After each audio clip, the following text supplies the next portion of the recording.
Hello friends, ఎట్లున్నారు? ఇవాళ నేను మీకు ఈ వీడియోలో బిగినింగ్ నుంచి కోడింగ్ ఎలా నేర్చుకోవాలి అంటే ఇది బిగినర్స్కి చాలా యూజ్ అవుతుంది. ఈ ప్రాసెస్ మీకు 4 స్టెప్స్లో కోడింగ్ ఎలా నేర్చుకోవాలో ఈజీగా చెప్పేస్తా. ఫస్ట్ మనం కోడింగ్ నేర్చుకోవాలంటే మనది సిఎస్సి ఐటీ కావాల్సిన అవసరం లేదు. ఏ బ్రాంచ్ అయినా కానీ కోడింగ్ నేర్చుకోవచ్చు. Like triple EC and civil mechanical వాళ్ళు కూడా నేర్చుకోవచ్చు కోడింగ్. ఈ 4 స్టెప్స్ ఫాలో అయితే, ఈ 4 స్టెప్స్ కానీ మీరు క్లియర్గా ఫాలో అయితే విత్ ఇన్ 3 to 4 months మీకు జాబ్ కొట్టేయచ్చు మీరు ఈజీగా. సో ఫస్ట్ మన టాపిక్లోకి వెళ్ళిపోదాం. 4 ఐడియల్ స్టెప్స్ అన్నా కదా. ఫస్ట్ వన్ అవర్ ఇంట్రెస్ట్, దేని మీద ఇంట్రెస్ట్ ఉందో తెలుసుకోండి. సెకండ్ వన్ వచ్చేసి languages and third one basics, fourth one projects.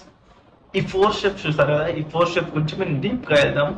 First one, what is our interest. మన ఇంట్రెస్ట్ ఏదో క్లియర్గా నోట్ చేసుకోండి.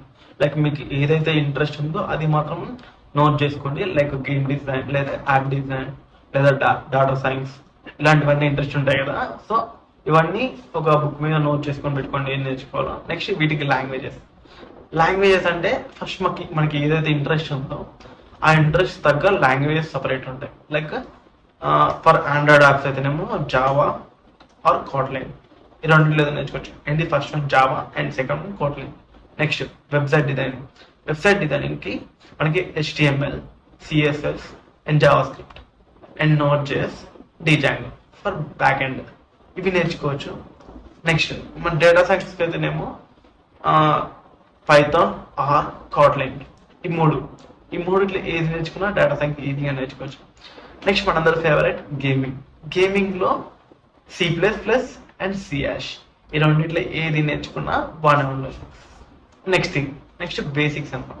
బేసిక్స్ అంటే ఫస్ట్ మనకి ఇంగ్లీష్ రావాలంటే ఆల్ఫాబెట్స్ ఎట్లా నేర్చుకుంటాం. సో ఇందులో కూడా కొన్ని బేసిక్స్ ఉంటాయి అనమాట. కోడింగ్లో బేసిక్స్ ఏంటంటే like loops, errors and variables and if statements, ఇవన్నీ నేర్చుకుంటే మనకి కోడింగ్ ఈజీగా వస్తుంది. And next fourth one projects. ఏ దానికైనా కానీ ఏ లాంగ్వేజ్ నేర్చుకున్నా కానీ ఫస్ట్ ప్రాజెక్ట్ అనేది ఇంపార్టెంట్ అనమాట. మీరు గేమింగ్ సైడ్ వెళ్తే చిన్న చిన్న గేమ్స్ డెవలప్ చేయండి, లేదా డేటా సైన్స్ వెళ్తే చిన్న డేటాని మాడిఫై చేయండి, లేదా నెక్స్ట్ యాప్ డిజైన్ చేయాలనుకుంటుంటే చిన్న యాప్స్ లైక్ టాస్ కాయిన్ లేదా టైమ్ ఇలాంటి చిన్న యాప్స్ తయారు చేయండి. చాలా యూజ్ అవుతుంది. ఇవన్నీ మీరు రెజ్యూమ్లో పెట్టుకుంటే మీకు చాలా యూజ్ అవుతుంది. మనకి రెజ్యూమ్లో ఈ ప్రాజెక్ట్స్ ఎంత ఇంపార్టెంట్ అంటే ఫస్ట్ కంపెనీస్ మిమ్మల్ని హైర్ చేసుకునేది ఇవి చూసి హైర్ చేసుకుంటే, మీరు రెజ్యూమ్ని చూసి హైర్ చేసుకుంటే.